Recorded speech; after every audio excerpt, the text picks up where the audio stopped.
You know that feeling of GroundHog Day where no matter what you do, that pattern is just repeating again and then again and then again and then again and then again till you're just like, you know what? I'm really done with that pattern. Well, your subconscious is running the show and creating that pattern again, and you can shift it. Today's conversation with Judy Kane gives us a way forward. Tune in to find out more. Soul Nectar Show, the Soul Nectar Show. You're invited, delighted to discover who you are. Anything is possible if you believe. So join us on this beautiful journey. Soul Nectar Show, Soul Nectar Show. Hello and welcome to another episode of Soul Nectar Show, that show where we talk about all things essence, where we gather around the campfire and we share our stories of connection to that which is greater than us, to the big mystery beyond the veil, to those synchronistic moments that lead us to a deeper understanding of ourselves and what we're doing here on planet Earth and who we are and what we came here for. And so I'm your host, Carrie Hummingbird, and I love having these conversations week after week and bringing you new ideas, new perspectives, new tools for your toolbox, new ways to approach life from a higher vantage point and to get the gold out of all of your life's experiences. And so today we're really going to be focusing on the subconscious and how the subconscious can impact your life. And if you've ever had those experiences where it just feels like Groundhog Day, where you just keep experiencing the same thing over and over and over and over again, and you wonder, why does that keep happening? Because I don't want that experience. I consciously know this other experience I want, but it just keeps happening no matter what I do. And you might ask, why is that? How come that keeps happening? And how can I get it to stop? How can I change it? How can I have a different experience? And, you know, looking in the collective, I can see a lot of experiences happening right now on the planet that I think many of us would prefer not to be happening. And we're done with that. And yet it's happening again. And so you might start to feel a little bit depressed, like, do I just have to sit here and watch this again and again and again and again and again? How can I move forward from this? How can we all collectively change and choose a different way? And so this is what we're going to talk about today with Judy Kane. Welcome, Judy, to the show. Thank you. I'm happy to be here. Yeah, I had a session with Judy. We met and then she offered me a session, rewiring some subconscious beliefs. And I was like, cool, I'm open to about anything. I will try it and see what happens. And it was cool. I definitely felt like things were getting resolved in this deep layer of subconscious within me. And so Judy is the author of Your Four Truths: How Beliefs Impact Your Life. And she's a transformation coach, and she's dedicated to helping individuals get past barriers that are keeping them stuck or causing them discomfort. Kind of like what I just talked about. Judy helps people to change the limiting subconscious beliefs that are holding them back. And through speaking engagements, workshops, and individual client work, she empowers others to achieve their goals. And you can get her book. You can download it from Amazon or Barnes & Noble. Your Four Truths is the title of it. Your Four Truths: How Beliefs Impact Your Life. And then the free gift today is 7 signs your subconscious is running the show. I'd like to know what those 7 signs are. That'd be cool. So let's hop into it. Judy, I mean, I know you and I connected originally, but the audience is getting to know you. And so did you just always do this job or did you fall into it? I fell into it. My background for the most part was IT management. So definitely not doing this. Then I had a little bit of a stint as a realtor in between that and this. But the IT work was not that dissimilar because people came to me then with systems that weren't doing what they wanted. And then we would figure out how to make the changes so that the system performed the way they did want. It's kind of the same with the subconscious. That's what I'm doing now. So you're kind of like debugging the system. Kind of, yeah. Or new specs. It could be you just want new attributes, new functionality, right? I mean, it's not always looking for the glitch. It could be, I want to experience more, better, different, something. Yeah, I'm ready for change. I'm ready for something new to happen. Yeah. And so one of the things that I thought was interesting is that this is really about communicating clearly to your subconscious in some ways. Yeah. Yes, exactly. It was one of the things that when people come to see me, the first thing I ask is, what's going on and what would you rather be experiencing? And they almost always know what they don't want, but frequently they don't know what they do want. So getting clear about what they want as opposed to what they want to avoid is the first step. Yeah. And so how did you, I mean, I assume that you pursued this because you needed it yourself. Like you were going through some set of circumstances and you were like, I need a solution. And somehow you stumbled into this. Can you tell us a little bit more about that? I'm sure that was true at some level because I have benefited tremendously from knowing this. But the actual thing that caught my attention was when I saw this work with my then husband. And he had an ache and a friend said, want me to help? And he said, sure. And 5 minutes later, one of his subconscious beliefs had been changed. The ache was gone. It didn't come back. That impressed me. It got my attention. And it was a process that I could see I could learn. So many of his friends practiced, different modalities where you needed to interpret messages or you were sensing where energy was, or, it was something a little more mysterious to it. This is a pretty straightforward process that appealed to my IT brain. So it's logical. It's very logical. Yeah. And so, well, tell us a little bit about why do people get stuck? Why do people run into these seemingly infinity loops of the same experience? How does that happen? So when we come into this world, we're little sponges, right? We are just soaking up what the rules of engagement are for wherever we landed. And so we are putting all these beliefs together in our subconscious, and those are what form our perception of the world, events, people, ourselves. It's the whole lens through which we view our world. And so, by the time we're 7, it's mostly complete, although you can certainly have subconscious beliefs changed or added at any point in time, right? But that's our default operating system, basically. And so, yeah, so a lot of my listeners have had quite challenging, experiences growing up. I know I did. And so 0 to 7, that's like when your mind is being formed, everything's being put into a way, right? And so what do you do with that? Especially if there's incongruent paradoxes. You might, in my case, I had 3 different fathers from 0 to 7. I had one that was like my natural father, and he was, he was a decent guy, but he was also had some strange ideas about interacting with children, so it wasn't going to be a place to stay. And then there was my first stepfather who was violent and drunk. Yikes. And then the last one was like an angel sent from heaven, so it was like, I feel like there was this crack. Like, what does father mean?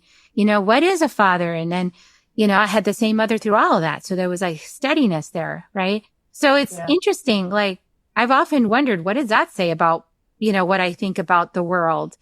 I think I have big question marks about men, but women, I'm like, oh no, this is okay. Right. Whereas I think people have different experiences, right? They might have a completely opposite experience. Absolutely. And that's what causes the patterns. That's one clue that subconscious beliefs are in the mix when something is happening that you don't want.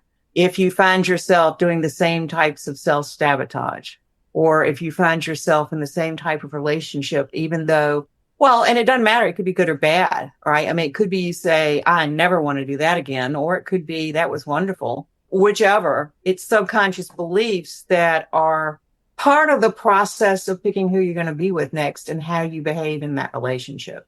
And this is kind of why it's important that parents are careful what they say, like repeating messages that they give children or things like that, right? Because otherwise we could create these patterns. I remember in the 4 Agreements, Don Miguel Ruiz said that if you had always been told that you were really, really smart as a child, and then somebody in high school or college walks up to you and says, you're so stupid, you would just look at them like an alien. Like you'd be like, well, you must be having a really bad day, but you wouldn't take it personally. Right. Conversely, if you'd been told a lot as a child that you were really stupid and you couldn't understand things, and then the same scenario happened, you would agree with them. You would feel terrible about yourself, right? And you would take it personally. So before we're 7, you can't discern the truth of something. We take everything personally as if it's all happening to us and that we're making it all happen too. Yeah, I think children tend to blame themselves for whatever their life turns out like, right? I mean, they're part of the problem in their opinions. But getting at that, kind of getting at those underlying beliefs can be challenging with like therapy, for example, because let's say a pattern got set in place when you were like 1 or 2 or 3, you don't really have a very big vocabulary. You might know a couple of words, when you're going and sitting in psychotherapy trying to sort it out. Well, how are you going to do that? They don't have a very big vocabulary. It's just like, I'm mad, I'm sad, or, that, so there's not a lot of words to describe what's going on, but there are emotions. And so like part of what you're doing is you're getting into the subconscious area and you're working it out without having to mentally work it out. Tell a bit more about that. Yeah, it's the process that I learned is really good, particularly for things that were related to trauma, because it doesn't really matter where the belief came from. It's there and we decide what you'd rather it be and we change it. So people don't have to either discover where it came from if they don't know, or re-traumatize themselves in the process of telling me about it. So I really think it's an excellent way to absolve some of those things. Not to say that therapy and coaches and other people that help with tools and behaviors and other types of helpful support aren't incredibly needed for a lot of things. I focus on changing the subconscious belief itself. So we get to what it is and change it to support. And then, it's entirely likely that a coach or a therapist would also be helpful to navigate how to more smoothly deal with whatever the situation is. Yeah. And so like in my experience, when we were doing the work to shift the subconscious, I felt things moving in my body, like things readjusting or being released. I have that experience a lot with the shamanic work that I do. I feel that energy releasing and moving. And so I've just kind of gotten used to like, oh, energy is moving, energy is releasing. It's, my body is letting me know things are in a different place. And then I'll feel different, like within myself, I'll feel different. And it'll just kind of be, there's a new reacquaintance with myself, if it's a really deep pattern that's shifted. And so that is one sign that for me, when I feel it tangibly, that I know something has changed. Is that kind of an experience that people share with you that they've had as a result of this work? People have varying levels of sensitivity to energy in their body and whether it's moving or not. But for those that are tuned into that, yes, that's very similar. And even for those who aren't, one of the most common responses I hear is, I feel so much lighter. And I do all my work virtually now, but I used to see some of my clients in person. I can remember one person, she was too light to let go. She was almost giddy. And she had to sit in the waiting room before she tried to gather herself before she got behind the wheel, right? It's funny because you're not like doing anything to the person. You're just like guiding them and their subconscious to make a change at a deep level. But that can change a person's mood for sure. Like it can make them feel like, yay, I'm done with that, or that's not going to happen anymore. Or this new thing might happen. And what would it feel like if this new thing happened? So that's kind of cool. And then do you hear people say like, because a lot of like this belief stuff and the subconscious stuff is like that, the chattering mind in the brain, like has these things that it says to you, that you're like, I want that to stop. I don't want that to be my experience anymore. Then after a session like this, do people report that like that thought is harder to come up, or that it comes up less frequently, or that it's gone altogether? Like, how is that? I'll say that frequently when we work with emotions. I use muscle testing to communicate with the subconscious. And when we deal with emotions like phobias, if people can get into the emotion that is accompanying whatever the situation is that they want to change, we test it and there's a weak response when they are being hijacked by that emotion. And at the end of the change process, we test again to make sure that there is no hijacking occurring. And frequently people can't access that emotion anymore for that circumstance. For instance, if it's a phobia about a snake, if a person with a phobia thinking about the snake can feel the panic, they can access it just thinking about the snake. At the end, and this is what continues after the session into the future, is they can think about a snake or they can see a snake. They might not choose to interact with the snake, but they get to choose. They're not hijacked by seeing the snake and having no control over their reaction to it. They get to choose their response. So the same thing can happen in less severe, situations. If somebody has a fear of being seen, of speaking in public, or if they feel uneasy every time they have to write a check, or, there are lots of things that bring up consistently a reaction that they don't want to have, an emotion that they don't want to have. And frequently, once we change the beliefs about that, that emotion is there. They can't access it anymore in that context. Yeah, it changes the relationship with the experience. Mm-hmm.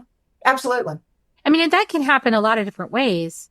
But what's so cool about this is that it happens so quickly, which is nice. Yeah, it's fast. Yeah.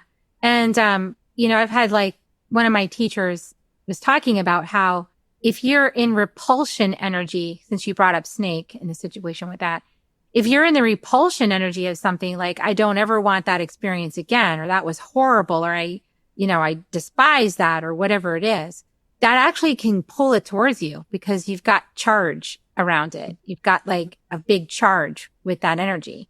And so I had this experience in the jungle. There was a spider that just kept following me around, and it's a jumping spider. So it can jump 5 feet, and it kept showing up everywhere I needed to be. And I was it tried to even climb in my suitcase to come home with me. And I don't want this thing. Get away from me.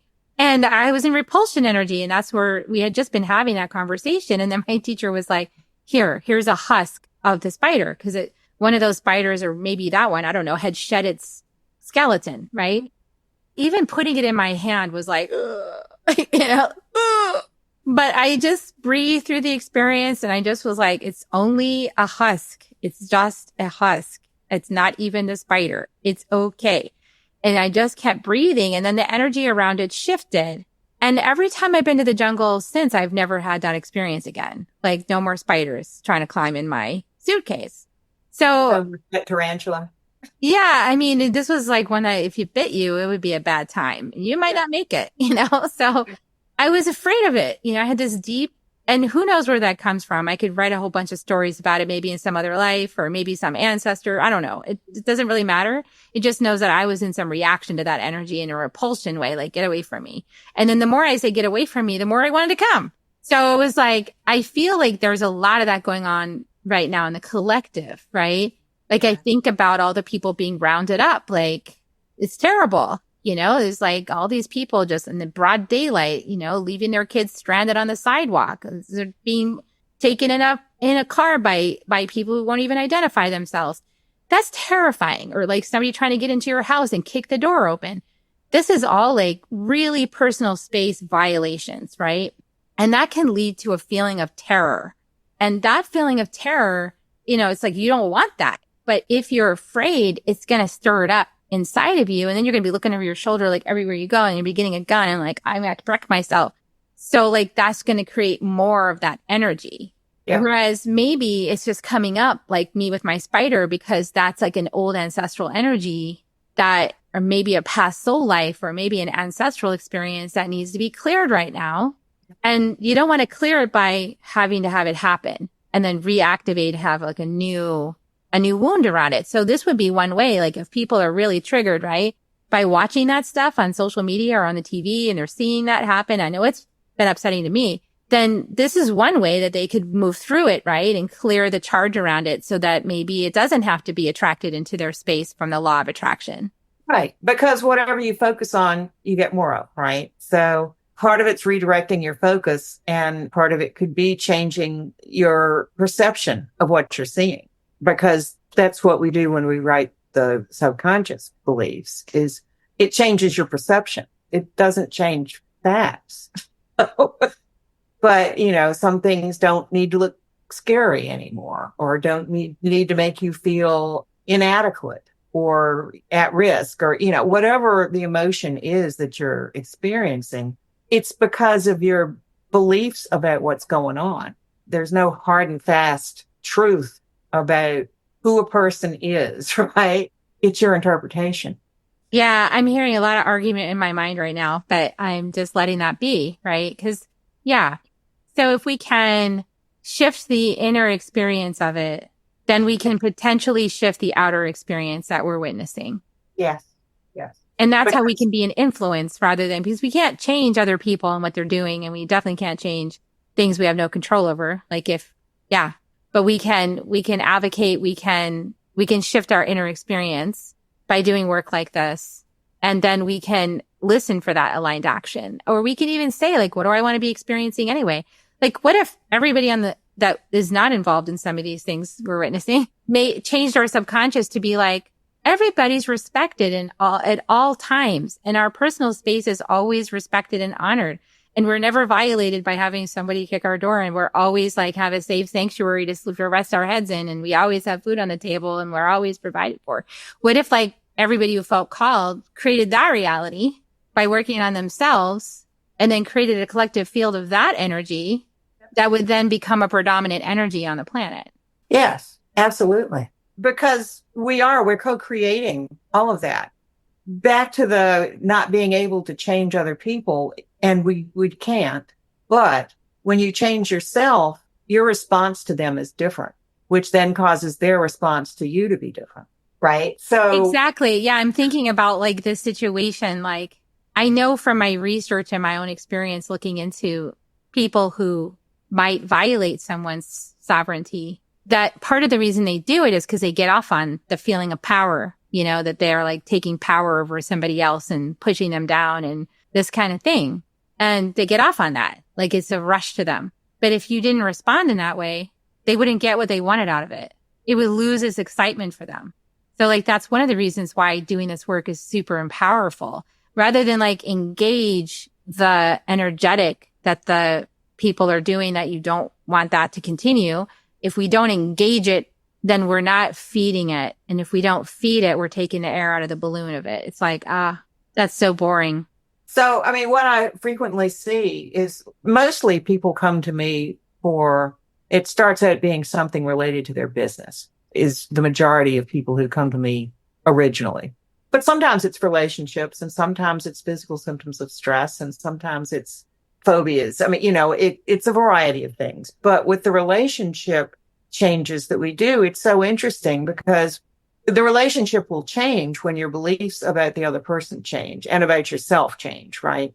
And so you can see it go either way. It can strengthen the relationship because now you're more equally and authentically participating in it, and that calls them to do the same. Or it can end the relationship because it's just not the right fit for either of you anymore, right? I mean, it's no predicting which way it's going to go, but something is going to change when you change your beliefs about yourself and the other person. Yeah. And when you want something new for yourself, right? And then you rewire your subconscious to claim that something new for yourself, then you're different. Yes. And so now the world is going to respond to you differently. And then maybe some long-standing relationships, they won't be able to adjust to who you are now. I can remember hearing one of the instructors for this, because you have to go to a workshop to learn how to do it. And one of them was telling a story about somebody who had wanted to lose weight and they had gotten to a significant belief that was blocking her from getting there. And, as part of the process, people have an opportunity to make sure that this change is something that they really want in some cases. And before they did the change, she was asked, and it was like, she said, no, I can't change it. I can't change so that I lose weight because my husband won't love me. He likes me this size. Wow. So there are, and that's I have a lot of thoughts about that actually. Yeah, but it's a choice. Yeah, it is a choice. And she recognized the dynamics would be different in the relationship, and it wasn't worth it to her to make that change. Wow. So we get to choose, we get to choose the reality that we want to live in, right? We get to choose that. And sometimes on the other side of a big change like that, there's something even better. Yes. Yes. But that takes a lot of courage. It takes a lot of courage to let go Mhm. and to let everything change. You need to want that change. It's not going to serve you and probably won't even stick if it's not something you really want. And when you say you, I mean, because we know that we're multidimensional, there's many layers, there's many aspects. So how do you get everybody on board? Well, part of the process is getting permission from the higher self to make sure it's an appropriate and safe thing to do. And if you get that, then when you're doing the alignment, supposedly it aligns everything inside of you, right? Like all the voices? Or do you find that you have to go back and kind of visit it again? Some things are more complex than others, so they can be different layers of beliefs. I wouldn't describe my understanding of it as different voices, but it's one way you could explain it for sure.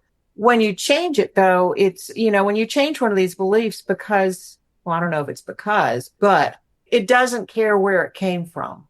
And so it could be from any place. It could be, your own belief you acquired new when you were 3. It could be a familial thing. It could be a past life thing. It could be from anywhere. You're changing that belief regardless of the origin. And do you think it just seems to me like along with this methods of changing beliefs that it is really part of the process actually seems to be the integral piece is the witnessing of it by another person. Because, where 2 or more are gathered, you can manifest any potential between the 2 of you, right? Because you're being witnessed. Sometimes it seems like if you're by yourself, it might not work as effectively somehow. I don't know. I've been doing this with myself since 2011 and it's helped me and nobody looking but me that you can see. I mean, everything's being witnessed in one way or another, but I'm usually alone when I do this. How do you discern? Because I think muscle testing is really helpful, but also I've noticed that my personality, my ego can be very slippery because we all have that aspect, right? And it usually comes from the mind for me. And so I've had to trick myself quite a bit to get myself, to get clear answers if I'm by myself.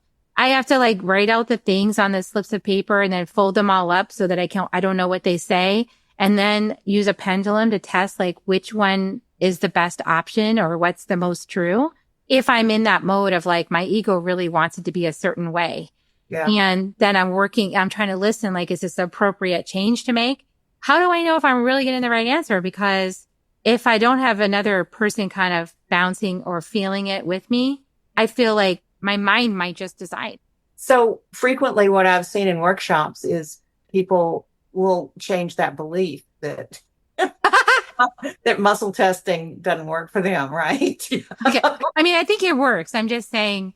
For them, people, a lot of times we'll see that that's what's needed is they need to install a belief that muscle testing works well for me or is consistent or I see. It's a belief. Muscle testing is only ever giving me what my soul says is correct. You could try that one. I don't know if you get permission or not, but but yeah, so it's a combination of believing it's consistent and practice. And there's different kinds of muscle tests, right? Because obviously we're not doing the one where you hold your arm out and somebody pushes on it because that would be really When I first learned how to do muscle testing, that was the only way that I got consistent answers. And people laughed at me because it looked ridiculous. Like you're doing it to your own arm. I like this one. I like this one where you hold it strong and then pull.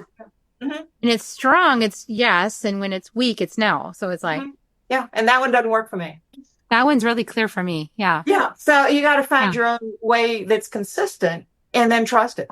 Even if you don't like the answers. Well, not much you can do about that. You got to be curious. That's the other part. You need to open the space and be curious about the answer as opposed to trying to confirm what you want or. Well, yeah, that's what I'm talking about. Trying to confirm what you want.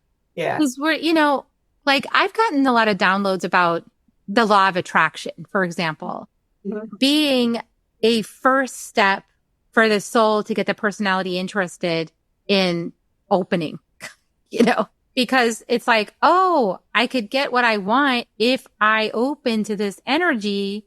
Yay. And then there's like this excitement about it. And then it's like an enticement to keep the journey going. Like, okay, keep listening and keep working, and then you'll be aligned and you'll get all the things you want. Right. But then at a certain point, it kind of goes, well, there's actually soul curriculum, like there's just things that you're actually here to learn. So for some of those things, like if your whole thing is learning about patience, and then you're not going to be able to bypass impatience, right? Like you got to learn the lesson about impatience, and that's just the way it is. And then you got to go through the lessons around impatience, because I've tried all these things. So it's interesting because you see your chart and you're like, that's my chart. That's totally what I've been doing for my whole life. Okay. It's right there in black and white. So there's some stuff. Yes, but there's like a process to things, because when you learn lessons from that shadow, for example, and patience, and you actually get all those lessons, then that actually is useful because that takes you to the next place. So that's why, in this interim phase between the law of attraction perception and I have a soul's curriculum, somewhere in there is a little murkiness with getting clear answers. Yeah, I understand what you're saying. And a lot of people, certainly having somebody else work with you is good. Watching your back is a good idea. You know what I'm saying? You got to have somebody watching your back and going, let me test that with your soul. I'm not sure. You got that correct.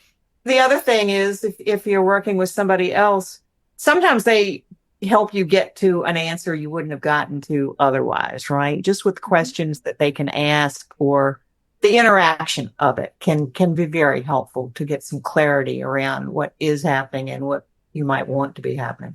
Yeah, because they're not inside your box with you. They're outside your box. They're in their own box, and hopefully they're not a matching picture to your old life story. That's why it was great working with you, because you're totally not a matching picture to any of my life story, right? Because I go on this really wild feminine thing that's all emotional and tracking it on the inside, and this whole like mystery and all of this. And you're like, no, I'm very logical, and this is how so it's like the opposite. But that's helpful because you have a completely different perception. You're not built the same way. So when you're asking questions and you're guiding things, it's supportive because you're not involved in my whole thing going on over here. You're on the outside of it going, oh, I see some pathways in, or I see some other things that could be true. Yeah, absolutely. People can pick up. One of my clients called me a good sifter because I could hear what sounds like a limiting. It's a curse when you're just having conversations. But when I'm working with clients and they want me to help with the limiting beliefs, it's helpful if I can see them quickly. Right? In an everyday conversation, when I first learned this, I was sharing the fact that it might be a limiting belief more often than people wanted to hear because they weren't clients. It was unsolicited, and I had to curb my enthusiasm a little bit. Yeah, that's true for all of us, really. Yeah. Anybody who's intuitive that does this work. And then that's also, kind of likewise, a lot of the people that come to me are people that are really, really smart, and they're very linear and logical, and they're not necessarily so in touch with their feelings or emotions or things like that in the body. But I'm like tapped right in there. So I'm like, oh, this is what I'm feeling. And they're like, yeah, that's the word, thank you. Cause I didn't know what I felt, cause a lot of times that's a whole vocabulary. Like emotional intelligence is a vocabulary, Absolutely. So, yeah, we have like different skills. And so it's nice to have that contrast, it's like different perspectives to come together. That's true for most anything. Yeah. That's why confirmation bias is dangerous, everybody. It's not a good idea to get into an echo chamber. So you want to work with other people that are outside of your perspective so you can see things in a different way. And and that ultimately is the solution for what, I was talking about with the collective. And when you see stuff going on, it's very shocking. And it's like, wow. And then if you can move yourself into the other perspective, it's kind of uncomfortable. But if you can move there, you can see maybe what's underpinning it, and then create some diplomacy around that to address both sides. That's what peacemakers do, is we look at it from different perspectives, and then we create some peace. But we have to do that inside too. Yes, absolutely. Yeah. And all of this is part of our consciousness anyway at the bigger. I always like to think of Rumi. I am not a drop in the ocean, the good bubble of Carrie Hummingbird next to the evil bubbles of these nasty other individuals. But like, I'm the whole ocean in a drop. I'm all of it. And so if I'm seeing a face out there that's disturbing to me, it's probably because there's a part of me that has disowned that within myself. Like, I'm not that. I would never. No way. And now we're in the repulsion conversation. Yeah. And then that person feels instant judgment coming from me or people like me. Yeah. Like, you're a really bad person. And I've had those thoughts too. Like, you people are really screwing up, So I have those thoughts. It's just that I tried my best not to act from them because I recognize that polarity conversation, and also like, depends on what perspective you're coming from. Depends on where you are. Yeah. When people see things diametrically opposed, I always find it helpful to go back to the subconscious beliefs. And, they have their set of facts and I have my set of facts. And it's all based on the beliefs we have around the situation. Which is based on that early experience and what you trust and what you don't trust. Yep.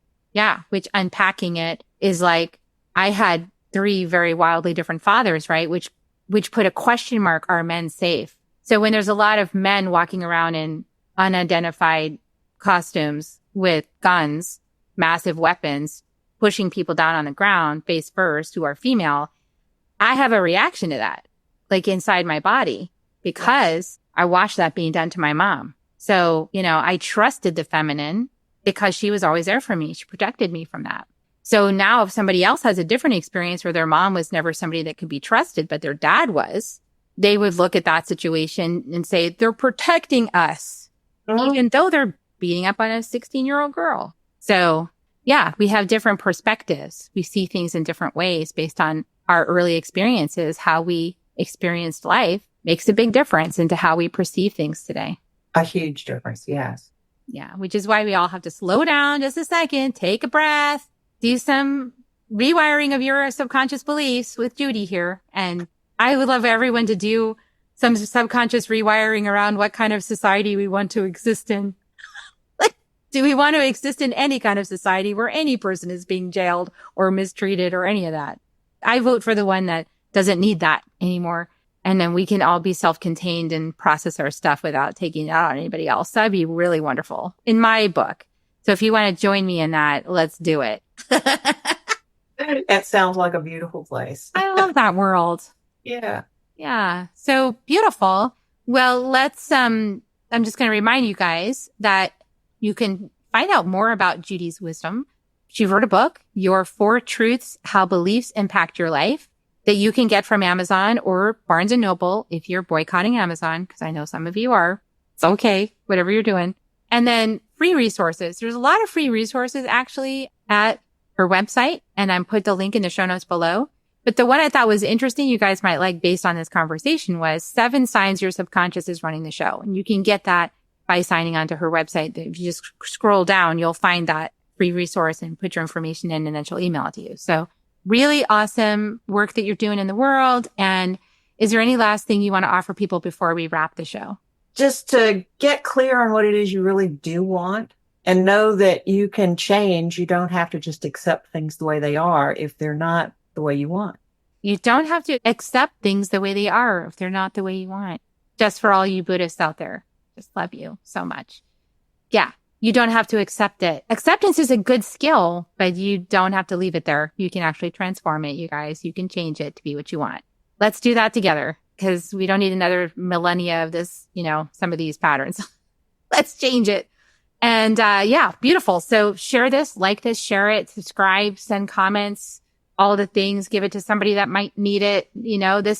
Judy's really logical. So if you've got that logical person that's like, I don't know about this Carrie Hummingbird person, but like Judy seems reasonable, she might be the person to go to, you guys, and send it out. Send it over there. She can maybe help somebody rewire their perception of me. And in the meantime, because it's not all about me, I love you guys. And just realize your agency. Realize your agency. You have agency, you guys. We don't have to just keep accepting the situation we don't want. We don't have to. We can change it from the inside out. That will influence everything to show up differently. Do your work. Figure out how you want to do it. Just do it. And I love you. And here come kisses. If you want to join me, I like to give everybody kisses. So here they come, everybody. Love you. Thanks for tuning in. And we'll see you next time on Soul Nectar's show. Bye for now, everyone. If you found even one gold nugget in this episode of Soul Nectar's show, will you do us a favor? Will you subscribe, like, and share this episode? Maybe even write a comment and let us know what you thought about it. We really, really want to engage with you at a much deeper level. Let's be part of community together. Have a great week, everyone. Bye for now. To dive in deeper to nourishing conversation, visit soulnectar.show. Soul Nectar Show. Awaken, Nectar Show. Take a sip from the drip of nectar, from the source of who you are.